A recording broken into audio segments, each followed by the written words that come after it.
La Ligue 1 a fermé les portes de sa 7e journée en pleine fête de fin d'année. Pas de quoi distraire donc le leader toujours au top, ce qui n'est pas donc le cas pour les arbitres selon plusieurs acteurs. Allez, très chers téléspectateurs, on est ensemble jusqu'à 22h, ne zappez surtout pas. En tout cas, on est très heureux d'être avec vous. La question LGT de ce soir, le téléphone est déjà ouvert. Pensez-vous que l'arbitrage influence la qualité de la Ligue 1? Le numéro de téléphone, plus 225 27 21 59 93 99. Et on va utiliser les ardoises, messieurs, tout de suite. Oui ou non? On écrit, derrière, on décortique, on donne les arguments tout simplement. Et chez vous à la maison, c'est le moment de prendre le téléphone et de nous appeler ou encore aller sur la page Facebook de la 3 pour nous laisser un petit commentaire. Alors, le numéro de téléphone, plus 225 27 21 59 93 99. Ça faisait combien de temps que M. Bogbe n'avait pas étudié d'ardoise? Oh, ça doit faire maintenant 30 ans un peu. 30 ans. Alors, ardoise, messieurs. Magat. Montrez. Oui et non pour Magat, oui pour notre instructeur CAF, oui et non pour Yves Boris et non pour Dorgelès. Alors, on va démarrer par vous. Oui. Faut comprendre que, effectivement, l'arbitrage influence pas seulement que la Ligue 1, ça influence toutes les compétitions. La Ligue 1, Ligue 2, D3, district. Vous savez, aujourd'hui, les arbitres prennent des décisions, que ce soit bonne ou mauvaise, selon les faits des matchs. Vous comprenez? Donc aujourd'hui, ce sont ces mêmes arbitres-là qui jugent de telle sorte qu'aujourd'hui, nous ayons un bon représentant au niveau de l'international. Donc je vais dire, en fait, le jugement des arbitres apporte de la qualité au championnat que nous jouons. Voilà. D'accord. Magat, c'était plutôt oui ou non? Oui, c'était plutôt oui ou non. Je me dis que souvent on dit quand il y a un match qui se passe bien et qu'on ne parle pas de l'homme en noir, bon, maintenant ils sont souvent en bleu, en jaune, tout ça, c'est que l'arbitre a été très correct. C'est vrai qu'il y a de très bons arbitres, hein. On a connu quand même pas mal par le passé de très très bons arbitres. Hein, Boubacar Charaf, Senkozeli, Dambélé Dini, Dieu Noumandiez. Voilà, on a eu... Ils ont été souvent à des Coupes d'Afrique, même Dieu Noumandiez à la Coupe du Monde 2014. Donc voilà, c'est la qualité de l'arbitrage qui a fait qu'on a eu ces arbitres-là qui ont été à des compétitions internationales. Oui. Est-ce que pour revenir, oui, véritablement... Pour revenir à notre championnat, oui, il y a des arbitres qui ont eu tous des bons jugements pour la qualité du jeu, qui ont pu laisser le jeu même se dérouler, comme l'arbitrage à l'anglaise. Mais non, souvent, franchement, on a des arbitres, on les voit souvent, on a l'impression, ou souvent on se demande s'ils sont en mission. Tout le monde dans les tribunes, on voit qu'il y a une faute évidente. Mais le mec, il ne siffle pas, quoi. Voilà. Et on n'a pas la VAR, comme dans d'autres championnats, pour pouvoir revenir sur des actions. Donc oui, ça aussi, ça emprunte un peu à la qualité donc, de notre Ligue 1. Et souvent, on a tendance à dire que les arbitres favorisent les grosses écuries qui sont l'Africa et la SEC. L'Africa maintenant en deuxième division. On a dû voir un match d'Africa la dernière fois qui a gagné... la dernière minute, il me semble, sur un penalty où le gars criait encore au complot que c'est parce que c'est l'Africain que l'arbitre avait donc accordé sur ce penalty-là, ce qu'on appelle l'arbitrage des gros. Voilà, je ne sais pas si c'est les joueurs qui les influencent. Mais voilà, donc, l'un mis dans l'autre. Moi, je reste un peu dubitatif. Je vais dire 50-50. Voilà. D'accord. Yves Boris. Oui, j'ai dit oui et non parce que le football, c'est un tout. Et ce tout-là englobe les arbitres. Les arbitres ont un rôle important dans les matchs. Ils doivent juger, ils doivent être impartials sur les faits dans les différentes rencontres. Oui, parce que l'arbitre, par une faute au niveau du sifflet, peut faire perdre une équipe sur plusieurs aspects. Donc, ils ont quand même un rôle important qu'ils jouent, et ce qui fait que parfois, ils sont jugés mais sévèrement, durement, par les acteurs et surtout les supporters. Mais je dis non parce que l'arbitre ne joue pas le football. Pour la qualité de jeu, l'arbitre ne joue pas le football. Ce sont les joueurs. Mais après, c'est un acteur aussi. C'est un acteur. Mais c'est un acteur, j'ai envie de dire, un peu passif sur les actions, sur la qualité de jeu. Parce que la qualité de jeu, ce sont les footballeurs qui nous sur proposent. ça, je ne suis pas d'accord avec vous. Ce sont les footballeurs qui nous proposent la qualité de jeu. Ok. Est-ce que le sifflet contre une équipe peut empêcher cette formation-là De dérouler son football pour qu'il soit agréable et plaisant pour les supporters? Question, vous allez poursuivre. Vous allez poursuivre, hein, le temps de prendre un appel. C'est monsieur Diomandé Mamadou qui nous appelle de Sipilou. Bonsoir, monsieur Diomandé Mamadou. Bonsoir, Madame. Comment allez-vous? Bonne heureuse année 2022 et à toutes la trois. Merci beaucoup. Bonsoir, Katim. Bonsoir. Bonsoir, monsieur Diomandou de Sipilou. Alors, monsieur Diomandé, on a la question de ce soir. Pensez-vous que l'arbitrage influence la qualité de la Ligue 1? Oui, bien ma tête. Oui et oui. Parce que souvent, quand l'arbitre, pour casser le rythme de l'adversaire contre les Boukalib, il fait des sifflets, mais qui ne sont pas normalement des fautes. Rien que pour démanteler les acteurs de l'autre côté. Parce que l'arbitre sifflet là, ça 4 minutes du jeu. Il y a des gens qui n'ont pas un système, mais une fois que le milieu est rigoureux, une fois qu'il touche un peu un joueur, l'arbitre siffle. Et les gros calibres sont toujours aidés par rapport aux petits calibres dans le championnat en Afrique. Je dis en Congo, en Côte d'Ivoire.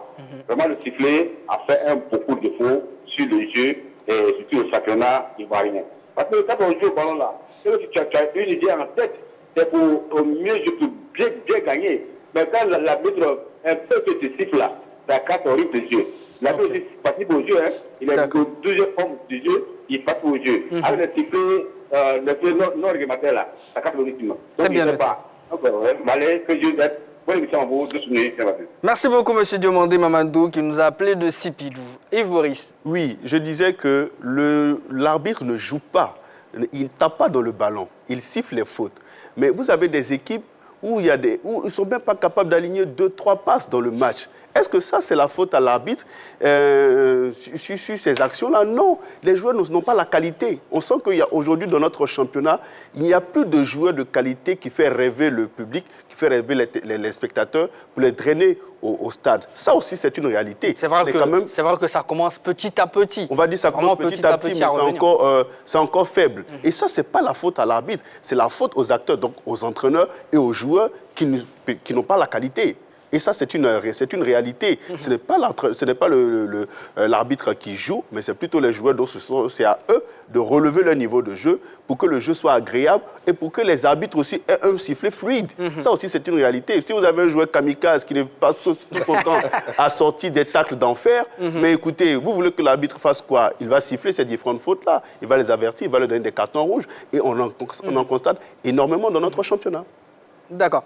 On va poursuivre. Dorjoulet, on est pressé de savoir ce que vous pensez de la question LGP. Moi, je le dis, j'ai dit non, parce que je suis d'accord avec ce que Yves Boris a dit. C'est aux joueurs de nous produire du bon spectacle. Ce n'est pas à l'arbitre. Vous ne pouvez pas marquer 2 buts et puis peut-être 2 buts sur coup franc et puis l'arbitre va refuser. À un moment donné, on se dit... Moi, je pense que l'arbitre n'a pas trop d'influence dans le jeu en tant que tel. Parce que si vous, en tant qu'équipe, vous produisez du bon spectacle, je ne pense pas que l'arbitre va siffler contre vous. À un moment donné, il faut arrêter. Je pense qu'aujourd'hui, si on a un problème de niveau, je pense que ce n'est même pas les arbitres. Parce que quand le jeu est de qualité, ça permet aux arbitres d'élever le niveau de jeu également. Parce que on le voit souvent en Angleterre, on se plaît, mais regardez la qualité de ce que les Anglais produisent même en Premier League. Est-ce que vous pensez que quand le jeu vraiment est alléchant, un beau spectacle produit par les 22 acteurs, vous pensez que l'arbitre peut siffler n'importe comment? Il ne siffle pas n'importe comment. Okay. Je pense qu'à un moment donné, c'est aux joueurs de se réveiller, de nous produire du spectacle pour faciliter la tâche. Au contraire, c'est qu'il n'y a pas de spectacle. Quand on a tendance à voir tout ce qui... L'arbitre siffle, il fait ça. Non, non, non. Si vous produisez du bon spectacle, je pense que l'arbitre va faire son travail comme il se doit. Après, l'erreur reste humaine, on peut comprendre, mais on ne va pas dire un 0-0, un ASEC Africa, on va dire que c'est la faute de l'arbitre parce que l'arbitre ne sifflait pas les fautes. Non, il faut produire du spectacle, il faut produire du jeu. Et si vous marquez des buts, je ne pense pas que l'arbitre va refuser ces buts-là. D'accord. Donc pour vous, en tout cas, c'est aux joueurs de produire du bon jeu. C'est tout. Un jeu de qualité surtout. Allez, on part donc à Yakassi. Retrouvez M. Perico. Bonsoir, M. Perico. Bonsoir, JB. Comment allez-vous? Ouais, ça va très bien. D'accord. Et vous? Ça va. Ça va un peu, hein?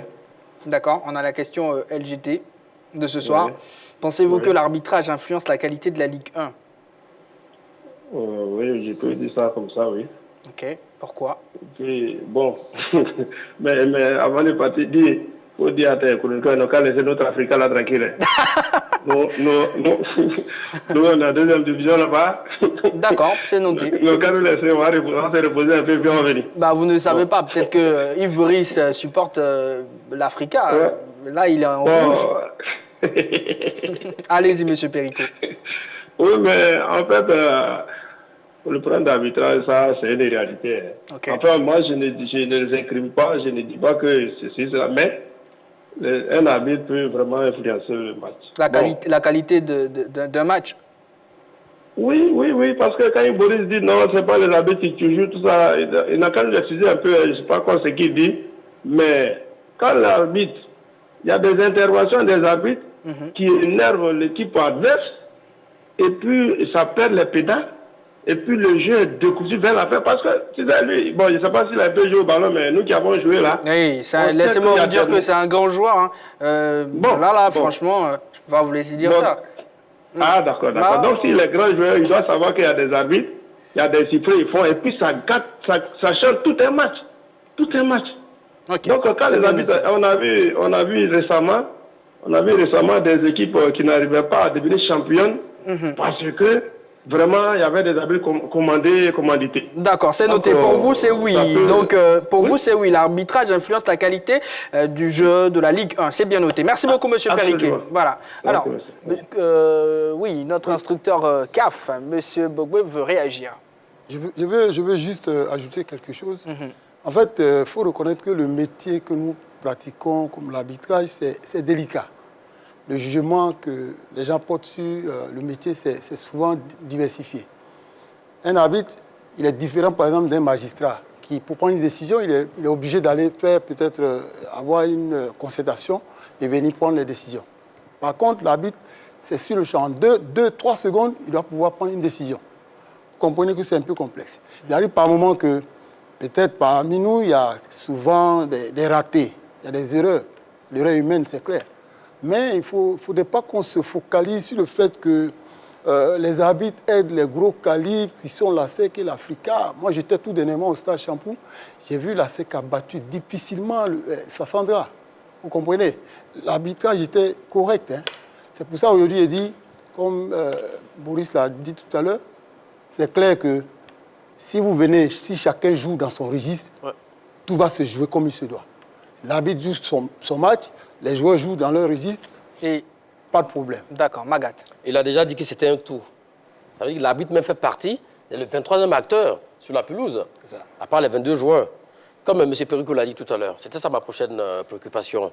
Parce que lorsque les équipes jouent à 11 contre 11, ça joue bien, ça circule bien et tout, que vous donnez un carton jaune pour contestation, alors que là, l'arbitre pourrait jouer donc, le cadre de la psychologie, il donne un carton jaune, après il fait une erreur, une faute. Là, il est obligé de donner encore le deuxième carton jaune.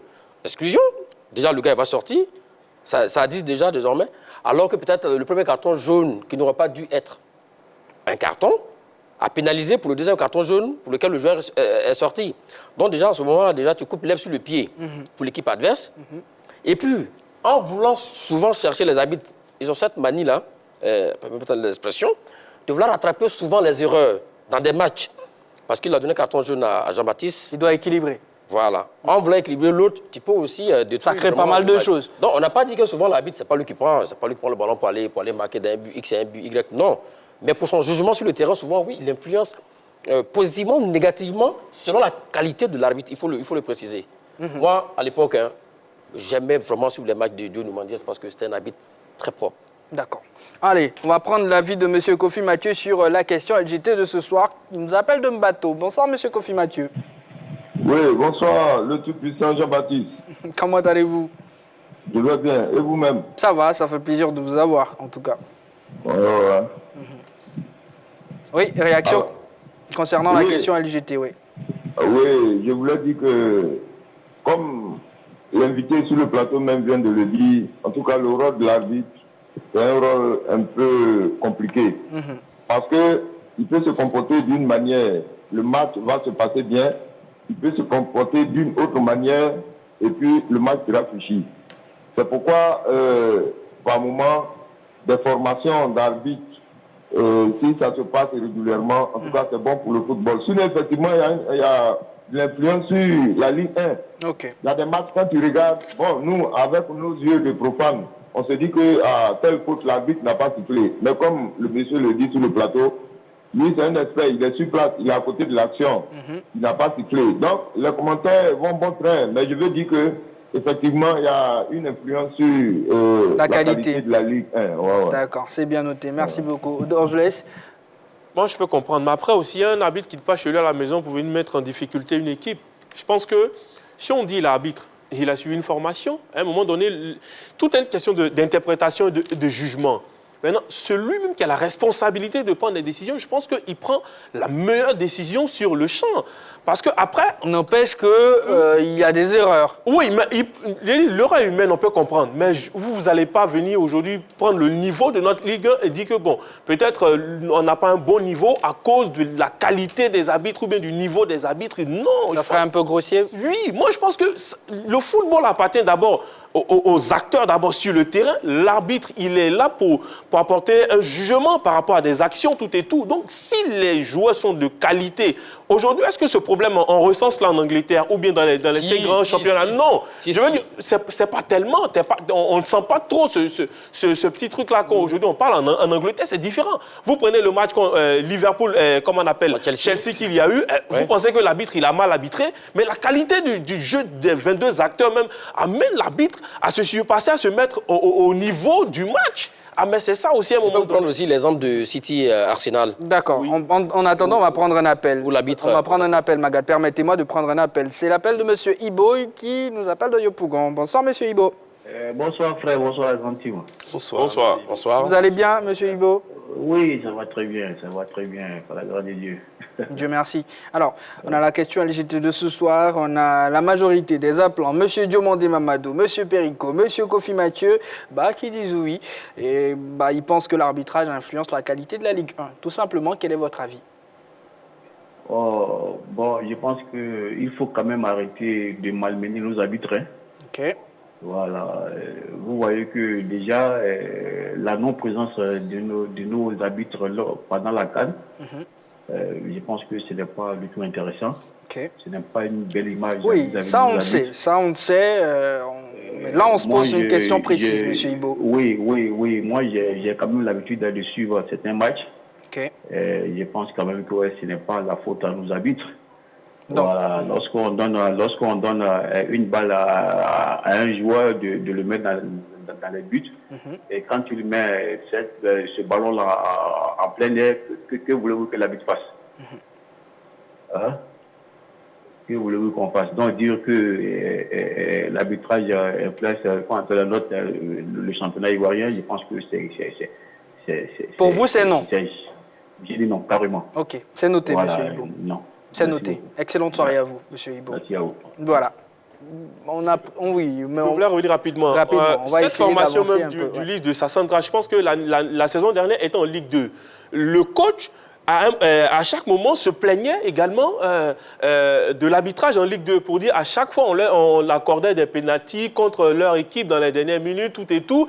Il y a des gens qui sont habitués à ça. À chaque fois, quand le résultat ne les arrange pas, ils trouvent forcément des choses à dire sur l'arbitrage. Mais je ne pense pas qu'aujourd'hui, dans un match, si vous menez 3-0, 4-0, si vous gagnez votre match, quel que soit ce qui s'est passé, vous avez gagné votre match.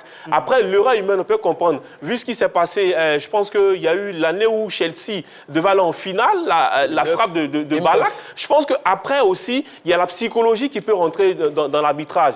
Si peut-être l'arbitre qui est là, il a des idées dans sa tête à un moment donné, et c'est difficile pour lui de pouvoir arbitrer. Quand le match vous dépasse aussi, ça peut vous amener aussi, c'est là où on dit la qualité aussi de l'arbitre. Parce que quand le match vous dépasse, ça peut vous amener à faire des erreurs. Ok, on n'a pas fini de parler de ce sujet-là, très chers téléspectateurs. On va faire un gros zoom sur notre Ligue 1, la saison qui a démarré. Mais si messieurs, autour de ce plateau. 7 victoires en 7 matchs, un record égalé sous Julien Chevalier. Peut-on dire qu'il a trouvé le bon équilibre avec son effectif? On parle naturellement des jaunes et noirs, messieurs. Oui, mais les résultats parlent pour lui. Donc, on ne peut pas faire la fine bouche là-dessus.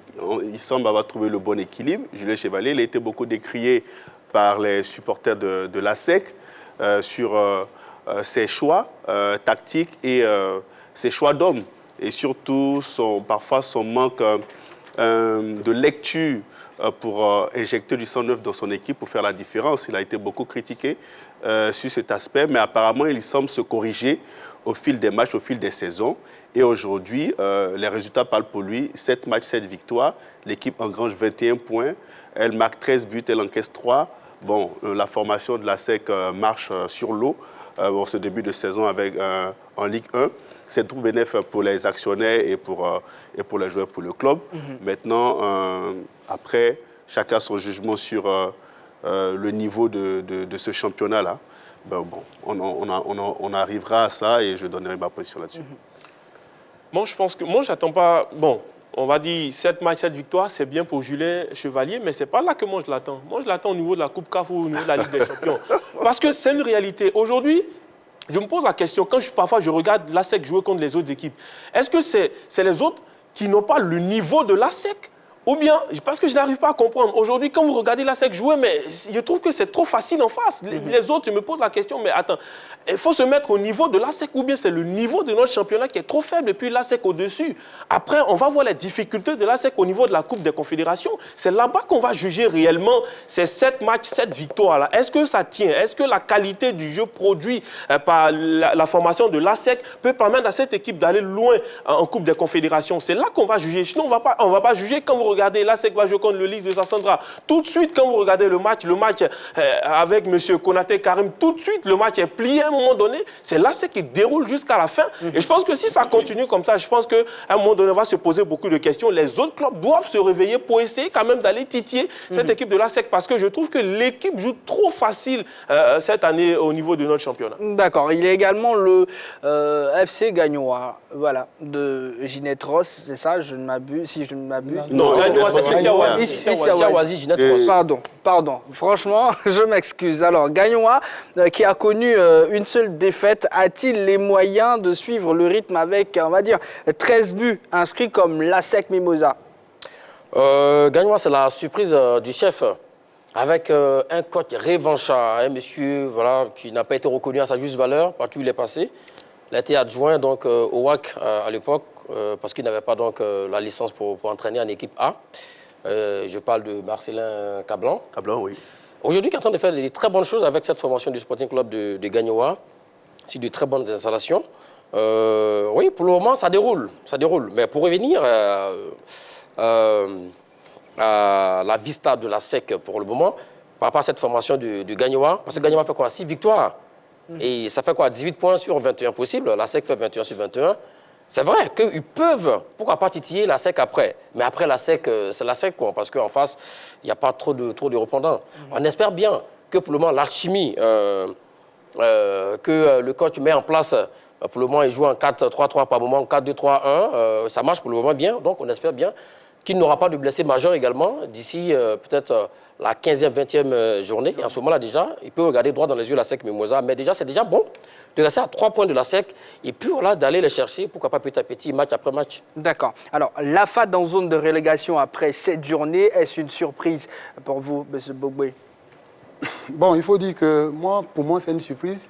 Parce que l'année dernière, l'AFAD jouait quand même les premiers rôles avec des joueurs d'expérience. Et malheureusement, cette année, l'équipe a été remaniée à près de 80%. Nous avons une équipe qui est basée sur des jeunes. Et vous comprenez que le championnat, quand même, avec un niveau élevé, l'AFAD arrive difficilement à joindre les deux bouts. Mais pour moi, c'est une surprise. Mais je pense que comme nous sommes à un début du championnat, avec un peu plus de recul, peut-être avec ce temps mort-là, ils vont se mettre au travail et puis bon, ils pourront sortir de la zone. Pourquoi pas? pourquoi pas. Donc je laisse avec vous les résultats complets à l'issue naturellement de la 7e journée. Effectivement, il y a eu Boaké sur l'FC, victoire de Boaké 2-1. Le Stella a battu la SOA 1-0. Le FC San Pedro jouait contre l'ASEC Mimosa, victoire de l'ASEC 1-0. AFAD a perdu contre le Racing Club d'Abidjan 2-1. Azida Bengoro USC Bassam 0-0. Bafing a été battu par Gagnoa 1-0. Et puis CO Korogo du président Kone Arna a battu le liste de Sassandra de Dia Mamadou 2-1. Vous avez le classement également. Le classement est dominé par l'ASEC Mimosa avec 21 points. Deuxième Sporting Club de Gagnoa, 18 points. Le RC en troisième position avec 11 points. 11 points également pour Boaké. Et puis au bas du classement, vous avez l'Azida Bengo qui est 12e avec 5 points. AFAD 13e, 5 points. 14e Bassam avec seulement 2 petits points. Alors, sur la FAD, Magat, vous avez... Oui, très rapidement, oui. L'année dernière, il y avait un garçon, un coach qui s'appelait Alain Ancien, qui était le grand Manitou, dans cette formation de la FAD, au niveau de l'encadrement technique, ben voilà, qui a été remercié. Voilà. Donc, on peut dire que ceci s'explique. Voilà. D'accord. Alors, on va continuer de parler de l'arbitrage, naturellement. Plusieurs erreurs du corps arbitral ont changé la face de plusieurs matchs, à part naturellement Boaké et Sassandra. San Pedro également s'est plaint de la victoire de l'ASEC Mimosa parce que le but de Tosseta Claude aurait été inscrit de la main. Est-ce que ces plaintes sont justifiées, messieurs? Bien, je veux dire que au niveau de l'arbitrage, lorsqu'on parle de plainte, moi, je dis que ces plaintes ne sont pas justifiées. À partir du moment où on n'a pas de vidéos claires. D'éléments... Oui, il faut montrer des vidéos claires avec des actions bien méritées, bien justifiées. On n'a pas présenté, il n'y a pas eu aussi de réclamations techniques pour peut-être prouver cela. Donc, il faut dire qu'aujourd'hui, les arbitres, c'est vrai qu'ils sont les souffre-douleurs des clubs, mais il faut reconnaître que ce que les arbitres font au niveau du championnat, c'est quand même incroyable. Aujourd'hui, un arbitre peut prendre une décision. Il peut tout revenir sur sa décision à condition que le jeu ne reprenne. Vous comprenez? C'est pour ça aujourd'hui, on parle de... je lance un appel sur ce plateau ici pour dire, nous demandons aussi à la fédération de donner les matériels adéquats aux arbitres. Vous parlez de drapeau bip, des oreillettes. Ça, c'est quand même le minimum dans un championnat. Vous comprenez? La VAR, c'est un autre débat parce que c'est la révision des faits. Ça atténue un peu les choses. Mais si nous disposons de ces moyens-là, je pense que nos jeunes gens peuvent se donner vraiment à fond. Donc, vous êtes en train de dire que les arbitres du championnat ivoirien n'ont pas de... Nous jouons simplement sans les oreillettes. Nous jouons avec les drapeaux bip. Depuis maintenant ou même... Non, je vais dire, moi je pense, quand moi j'étais encore en activité, la FIFA a alloué à chaque association un kit oreillette. C'est ce que nous utilisons pour aller jouer les matchs à l'extérieur. Bon, je crois qu'il y a 2 kits oreillettes. Pour 7 matchs, ce sera difficile. Donc pour le moment, ils évoluent avec les drapeaux bip. Vous comprenez? Donc c'est compliqué. D'accord. Alors, selon notre décompte, 15 pénaltys ont été sifflés en 7 journées avec 3 pour le RCA et le COK. Est-ce logique vu l'intensité des rencontres? Bon, écoutez, quelle que soit l'intensité de la rencontre, s'il y a 10 pénaltys, 20 dans un match, on doit les siffler. Vous comprenez que sur un terrain de football, une faute entraîne une sanction. Coup franc indirect. Coup franc indirect, le ballon doit toucher d'abord le partenaire ou l'adversaire avant de partir. Coup franc direct, ça part directement. Mais si pendant l'entrejeu, vous commettez des fautes qui entraînent le coup franc direct, l'arbitre siffle, n'est-ce pas? Maintenant, pourquoi ces mêmes fautes, vous les commettez dans la surface de réparation, qui est une zone de protection de l'attaquant, vous ne voulez pas qu'on siffle. Et quand on siffle, les gens, ils font du bruit. Ce que vous devez savoir, c'est que la loi est claire là-dessus. Les pénaltys sont des questions de fait. C'est sans appel. C'est l'appréciation de l'arbitre. Vous comprenez? Voilà, donc aujourd'hui, on entend des choses par-ci, par-là. Quand l'arbitre siffle, il est plus rapproché de l'action. Vous êtes à peut-être 500 mètres, lui, il est juste à côté.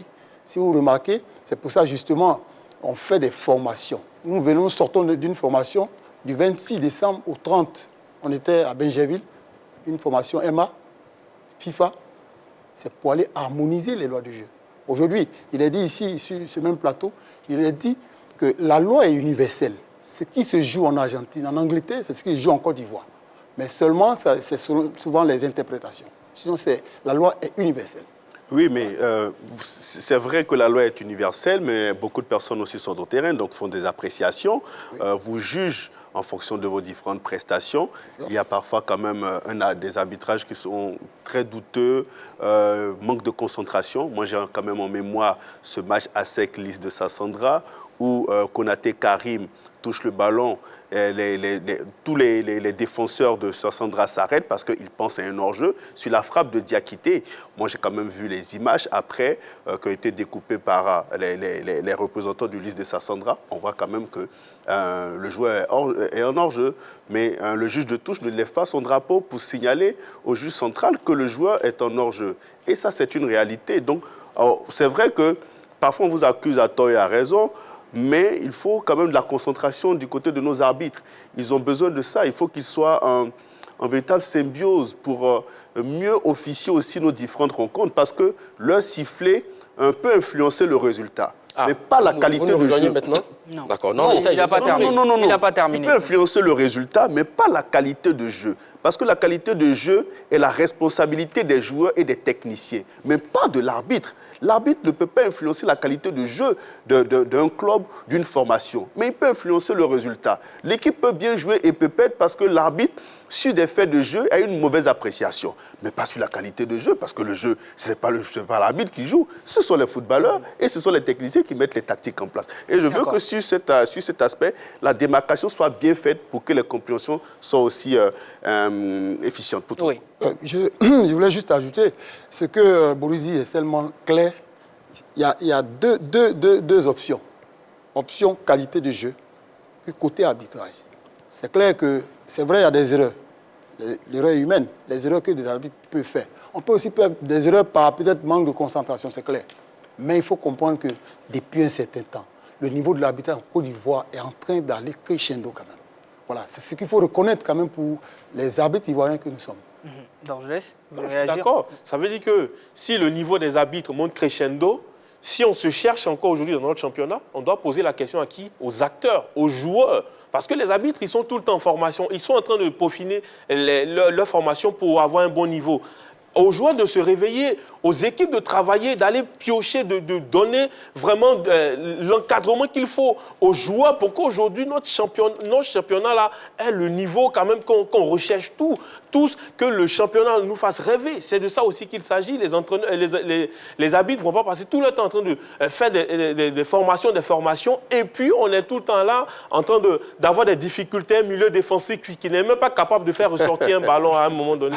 C'est bien noté. Alors, M. Boubou-Chérif, la CAN démarre le 9 janvier, dimanche. Aucun arbitre ivoirien. Comment vous vivez cela? Il faut dire que je m'attendais à cette question sur ce plateau, vous savez. Mais je pense que ça aussi, c'est un autre débat. Mais ce que je peux dire pour cette question-là, c'est qu'il faut reconnaître que les arbitres ivoiriens méritaient quand même d'être à cette CAN. Qui, par exemple? Parce que quand je prends dans le groupe des internationaux que nous avons Ibrahim Khalilou, Oui. celui-là qui est quand même le porte-flambeau des arbitres.